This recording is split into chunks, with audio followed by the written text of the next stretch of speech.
حق جهاده حتى أتاه اليقين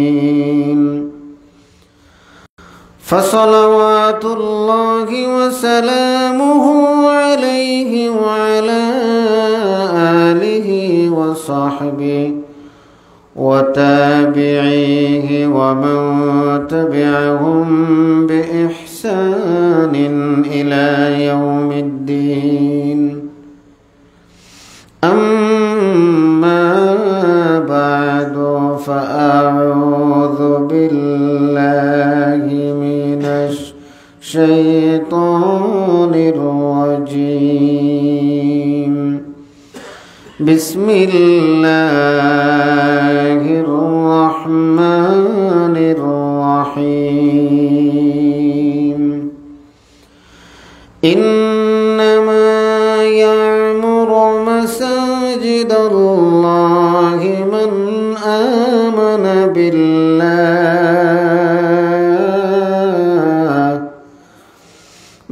آمن بالله واليوم الآخر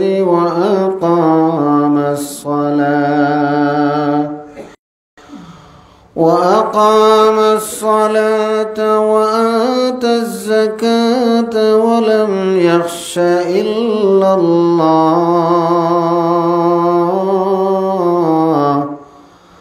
فعسى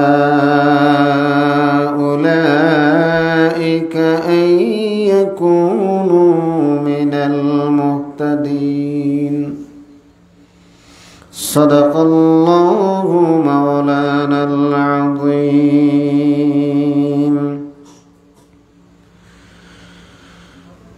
كارهابا خلق آري جملة راست كارهابا خلق آري جملة راست باخدا تصوير حيلا كيرواست باخدا تصوير حيلا كيرواست يا إلهي رحم كن برمهما يا إلهي رحم كن برمهما عفو كل جملة گناہ مهما عفو كل جملة گناہ مهما عاجزیم جرمها کر دهد سے عاجزیم جرمها کر دهد سے نستمرا غیرت دے غرق سے نستمرا غیرت دے غرق سے الحمدللہ নিচৌরা হাগুফদ পাঞ্জাগানা মসজিদের উদ্যোগে আয়োজিত বার্ষিক ওয়াজ ও দোয়া মাহফিলের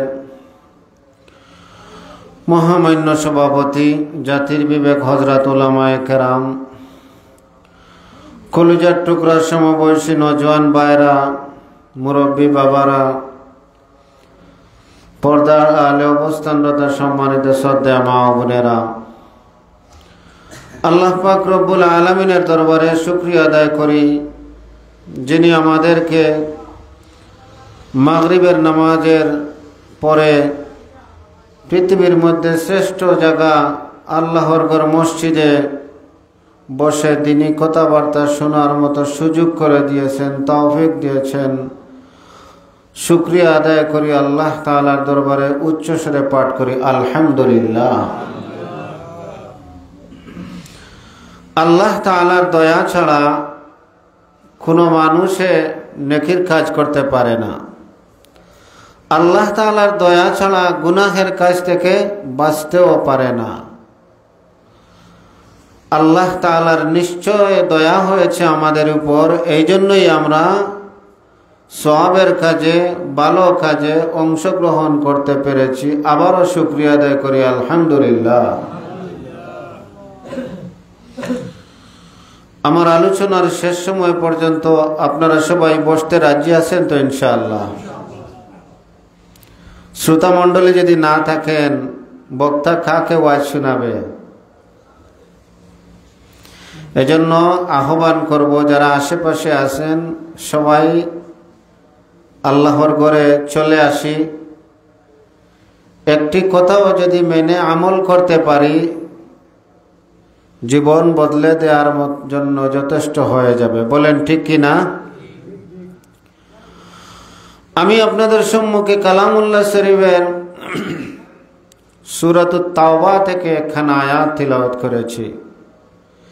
আল্লাহ তাআলা যেন আমার মুখ থেকে এমন কিছু কথাবার্তা বের করে দেন যাতে করে আমারও ফায়দা হয়, আপনাদেরও ফায়দা হয়।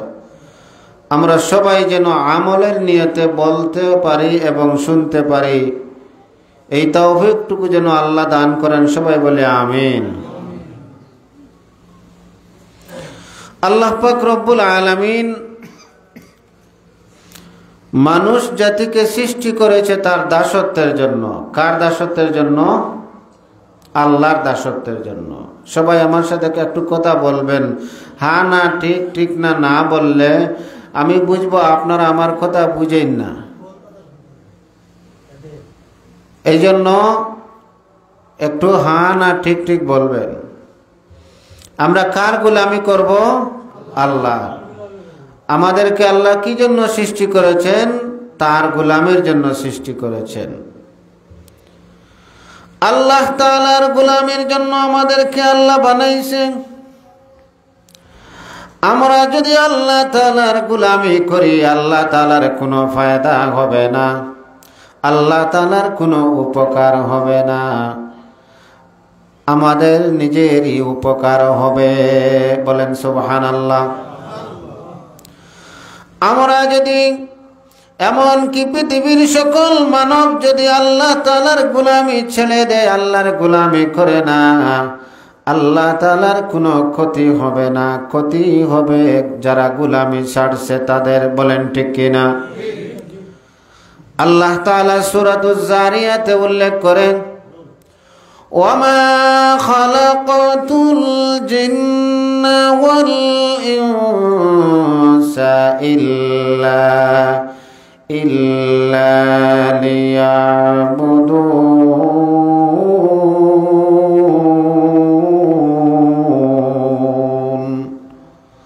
আল্লাহ পাক রব্বুল আলামিন বলেন, আমি জিন্নাত এবং ইনসান জাতিকে শুধুমাত্র আমারই দাসত্বের জন্য, আমারই গোলামের জন্য, আমাকে স্মরণ করার জন্য সৃষ্টি করেছি।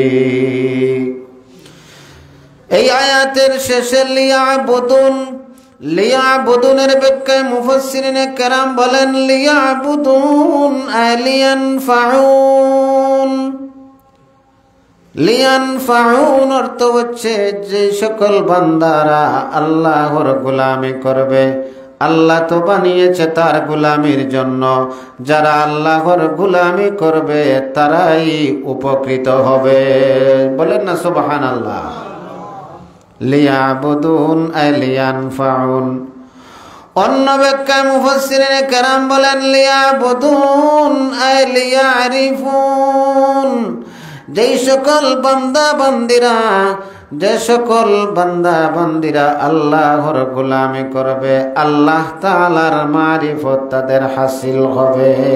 বলেন না সুবহানাল্লাহ। আল্লাহকে চিনতে পারবে। যারা আল্লাহকে চিনতে পারবে, এই সকল বান্দারা ইবাদত বন্দেগী করতে স্বাদ পাবে।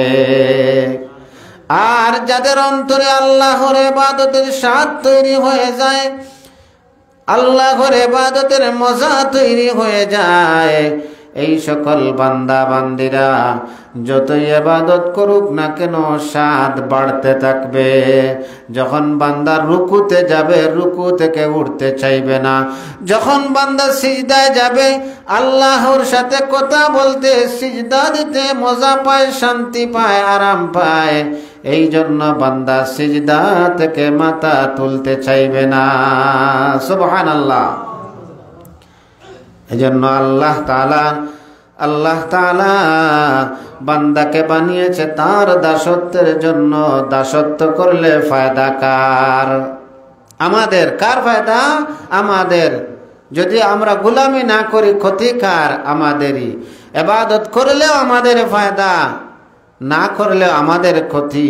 পৃথিবীর সকল মানব যদি আল্লাহর গোলামি ছেড়ে দেয়, আল্লাহর কোনো ক্ষতি হবে না।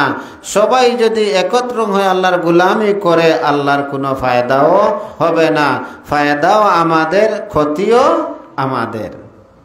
এই জন্য আমরা আল্লাহর ইবাদত বন্দেগী করতে রাজি আছি তো সবাই ইনশাআল্লাহ। কোরআনুল কারীমে আল্লাহ তাআলা বলেন, খুতবাতে যে আয়াত আমি তিলাওয়াত করেছি, আল্লাহ তাআলা বলে এই সকল বান্দারা মসজিদ আবাদ করে, তারা এই মসজিদ আবাদ করে যারা আল্লাহর উপর ঈমান আনে। কার উপর ঈমান আনে? আমরা কার উপর ঈমান আনি? আল্লাহর উপর। আল্লাহ তাআলার উপর যারা ঈমান আনে তারা এই মসজিদ আবাদ করে। বলেন না সুবহানাল্লাহ। ঈমান কি? তিনটি জিনিসের সমন্বয়ে ঈমান গঠিত। তিনটি জিনিসের সমন্বয়ে নাম ঈমান। তাসদীক বিল জানান, আমল বিল আরকান, ইকরার বিল লিসান। দিল দ্বারা বিশ্বাস করা, মুখ দ্বারা স্বীকার করা এবং আমলে পরিণত করা, এই তিনটি জিনিসের সমন্বয়ের নাম হলো ঈমান। তিনটি জিনিসের সমন্বয়ের নাম কি? ঈমান। আল্লাহ তাআলা বলে, মান আমানা বিল্লাহ,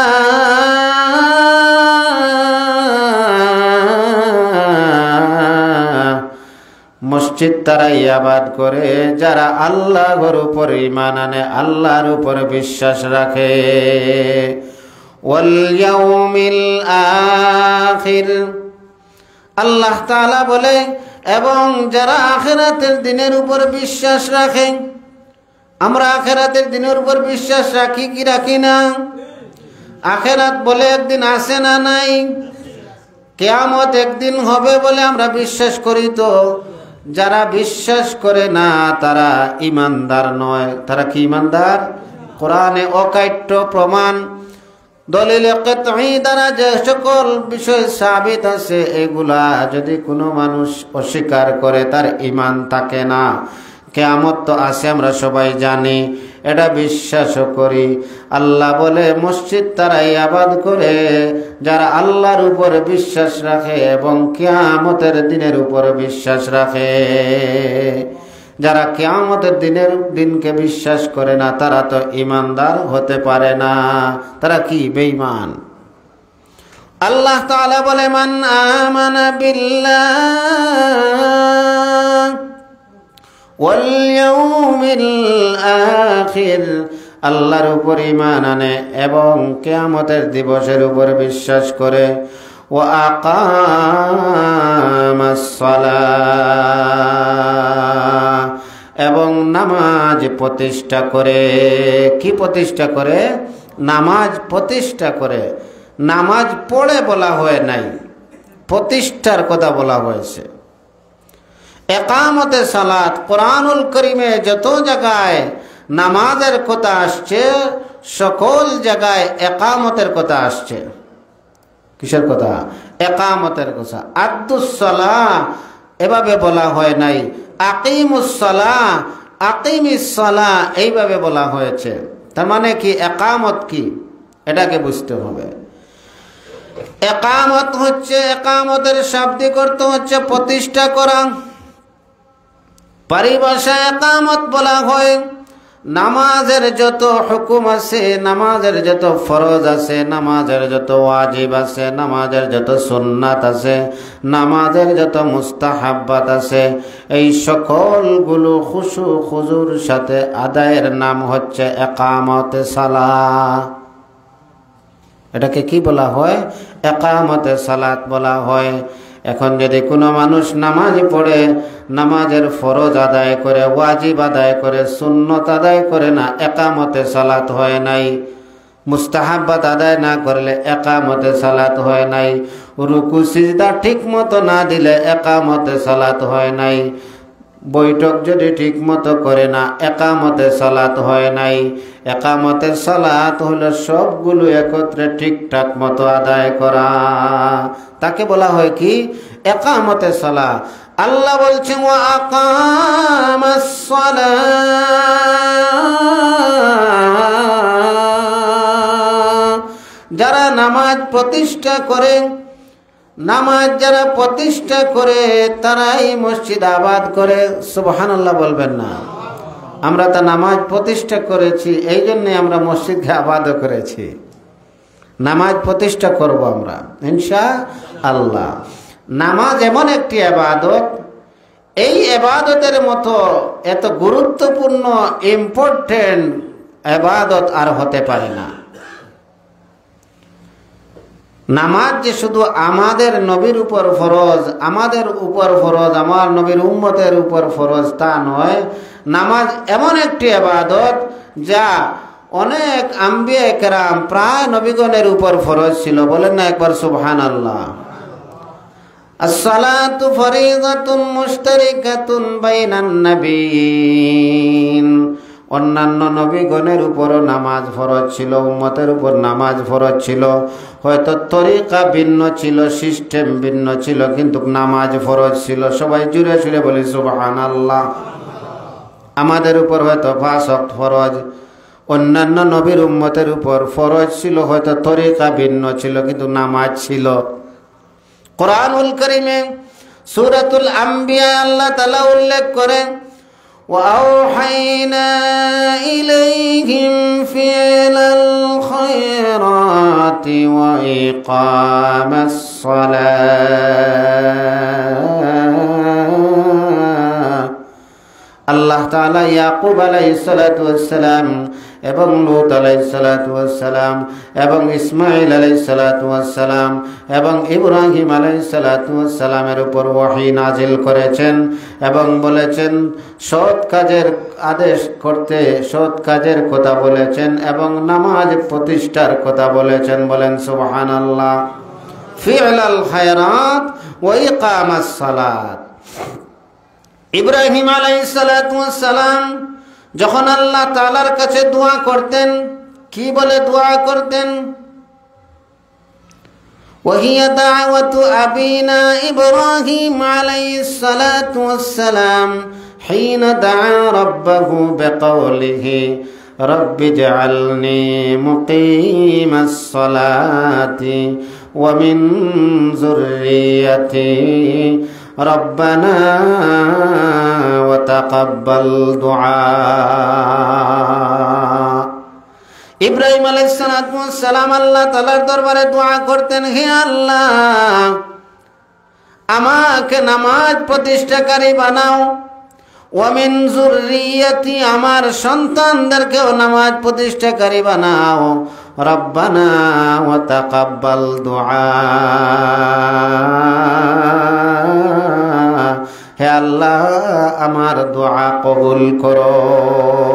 তা নামাজ ইব্রাহিম আলাইহিস সালামের সময় ছিল কি ছিল না? আমরাও দোয়া করব তো ইনশাআল্লাহ। এটা একটা দোয়া। হ্যাঁ, সূরা ইব্রাহিমে এই আয়াতটি আছে, এই জন্যই দোয়া আমরা করব।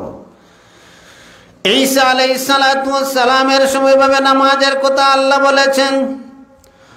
সূরা মরিয়মে উল্লেখ আছে ঈসা আলাইহিস সালাতু ওয়াস সালাম এবং মরিয়ম আলাইহাস সালাতু ওয়াস সালামের ঘটনা।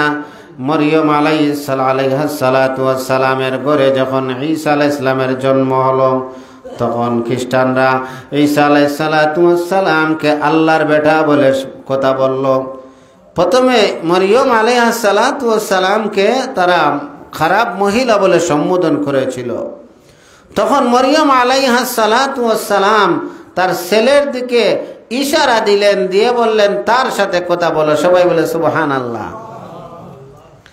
তখন তাদের আরো রাগ উঠল, রাগান্বিত হলো। এই ছোট শিশু কিভাবে কথা বলবে? ছোট শিশু কি কোনো কথা বলতে পারে?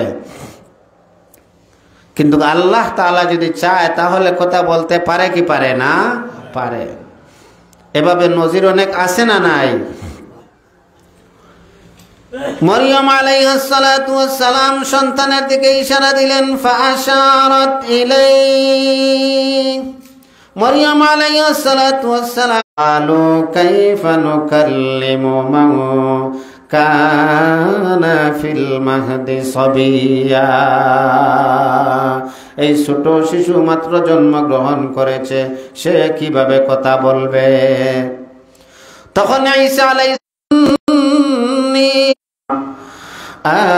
আতানিয়াল কিতাবা ওয়া জাআলানি নাবিয়্যা ওয়া জাআলানি মুবারাকান আইনামা কুনতু ওয়া আওসানি বিস-সালাতি ওয়াজ-যাকাতি মা দুমতু হাইয়্যা।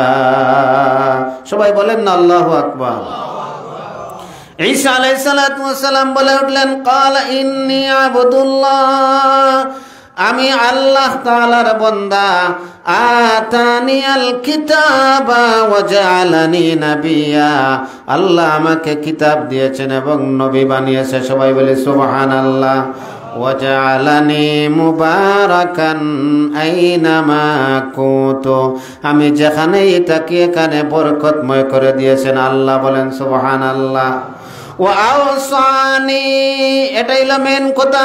ওয়া আওসানি বিস-সালাতি ওয়াজ-যাকাতি মা দুমতু হাইয়্যা, এবং আমার আল্লাহ আমাকে নির্দেশ দিয়েছে নামাজ প্রতিষ্ঠা যেন করি এবং যাকাত প্রদান করি যতদিন আমি বেঁচে থাকি। ঈসা আলাইহিস সালামের সময় নামাজ ছিল কি ছিল না? মুসা আলাইহিস সালাতু ওয়াস সালামের সময় এভাবে মুসা আলাইহিস সালাতু ওয়াস সালামের সময় নামাজ ছিল। ইন্নানি আনাল্লাহু লা ইলাহা ইল্লা আনা ফা'বুদনি ওয়া আকিমিস সালাতা লিযিকরি। সূরা তাহাতে আল্লাহ তাআলা বলে মুসা আলাইহিস সালাতু ওয়াস সালামকে বললেন, ওয়া আকিমিস সালাতা লিযিকরি, আমার শরণার্থে নামাজ প্রতিষ্ঠা করো। সুবহানাল্লাহ। এভাবে আম্বিয়ায়ে কেরাম আলাইহিস সালাতু ওয়াস সালামের উপর নামাজ ছিল।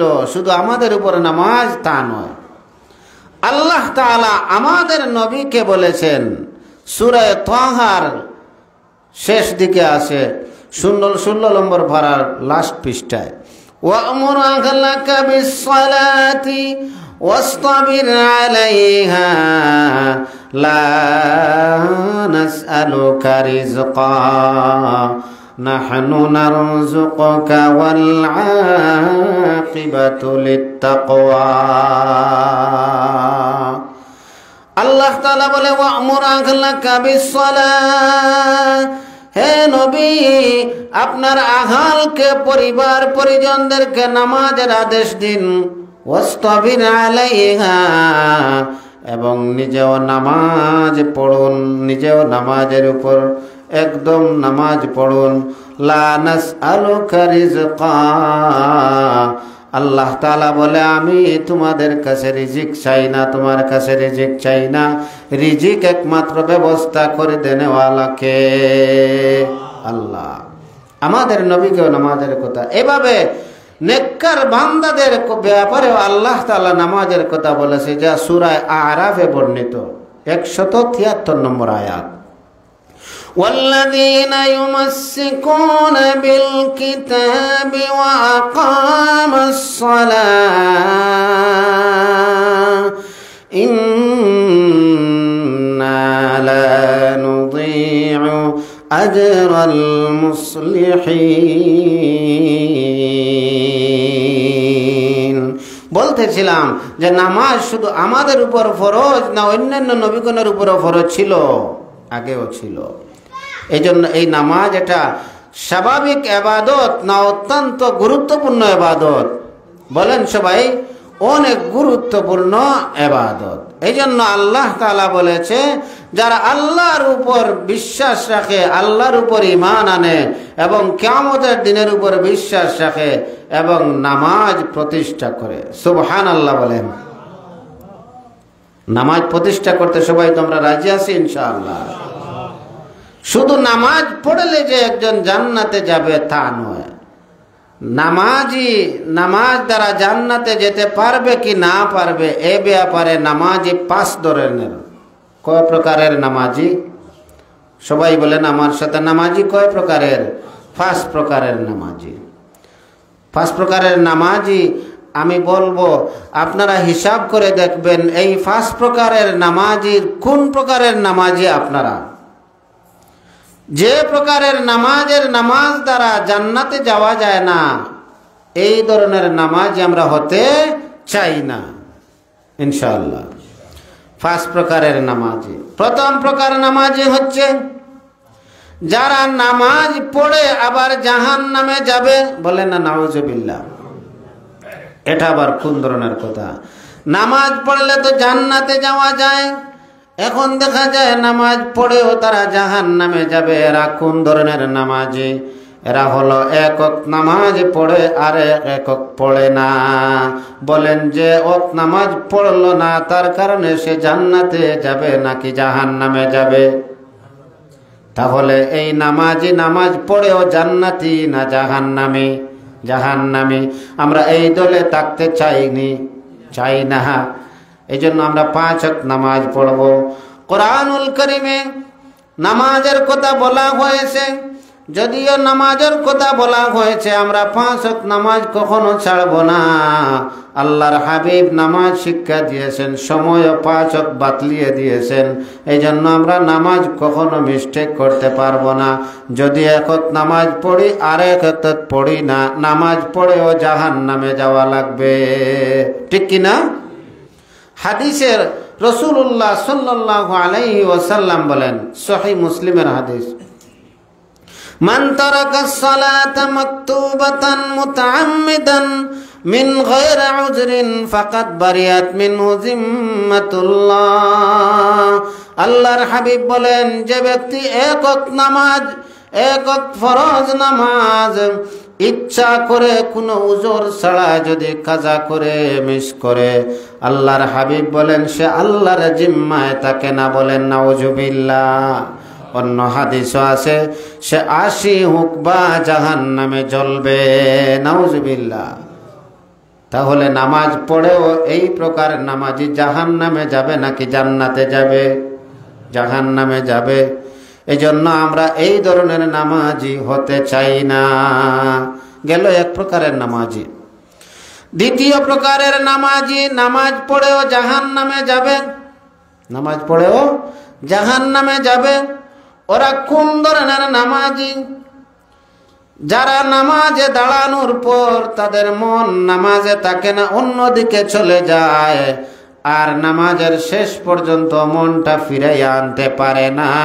এই ধরনের নামাজ দ্বারা জান্নাতে যাওয়া যাবে না, নামাজ পড়েও জাহান্নামে।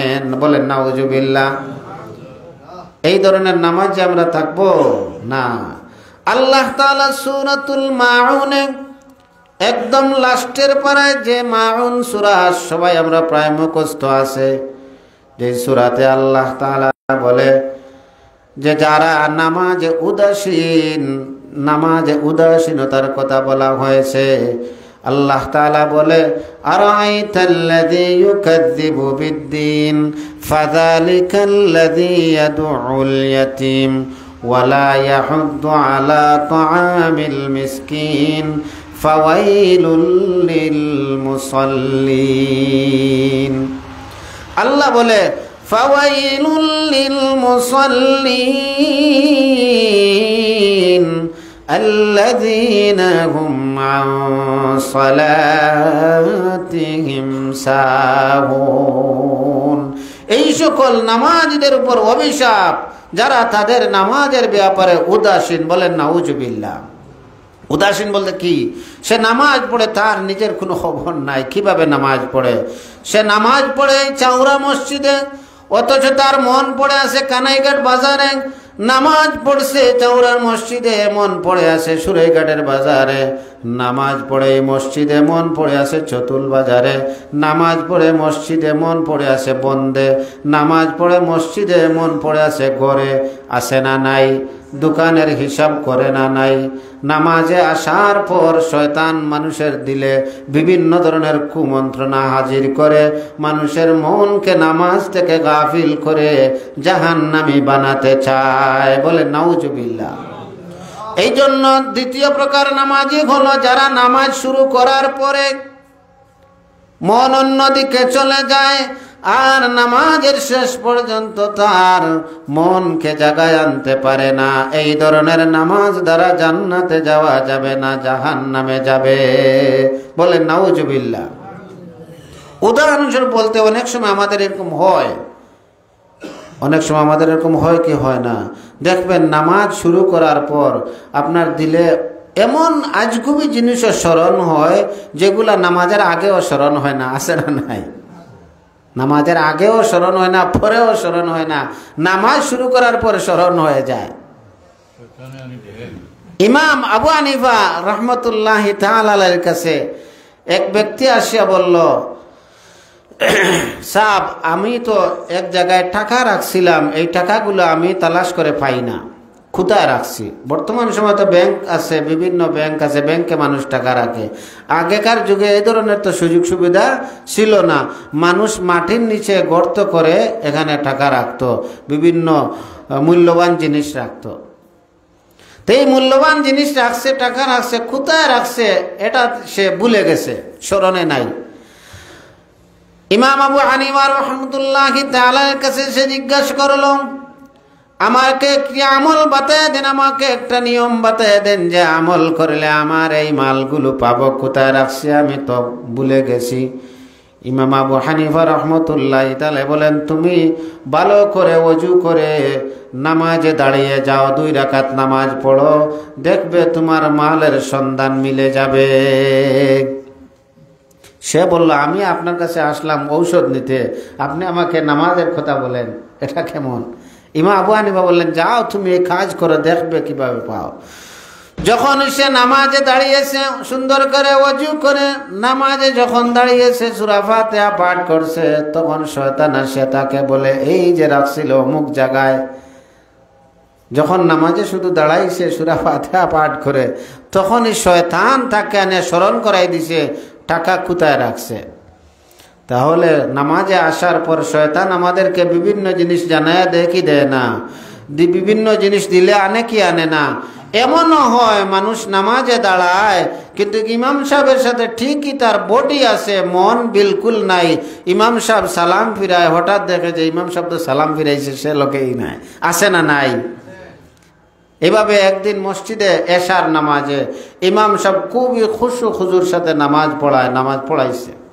তো ইমাম সাহেবের মাঝে মধ্যে কোনো কোনো সমস্যা ঘটবে কি ঘটবে না?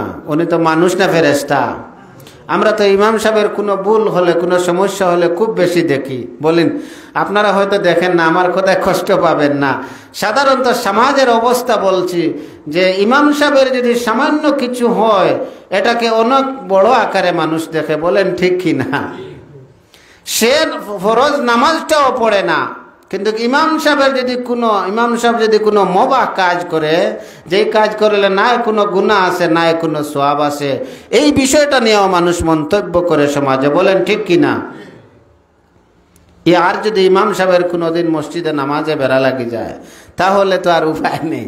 বলবে যে ইমাম সাহেব কোথায় থাকে, ওনার মন কোথায় থাকে, এমনকি ফতোয়াও দিয়ে দিবে, ওনার পিছনে তো আর নামাজই হবে না। বলেন ঠিক কি না? তো ইমাম সাহেব নামাজ পড়াইছে, একদিন হঠাৎ করে এশার নামাজ 4 রাকাত বিশিষ্ট তো নামাজে বেড়া লাগছে। 3 রাকাত পরে ইমাম সাহেব সালাম ফিরাইছে। কয় রাকাত পড়ে?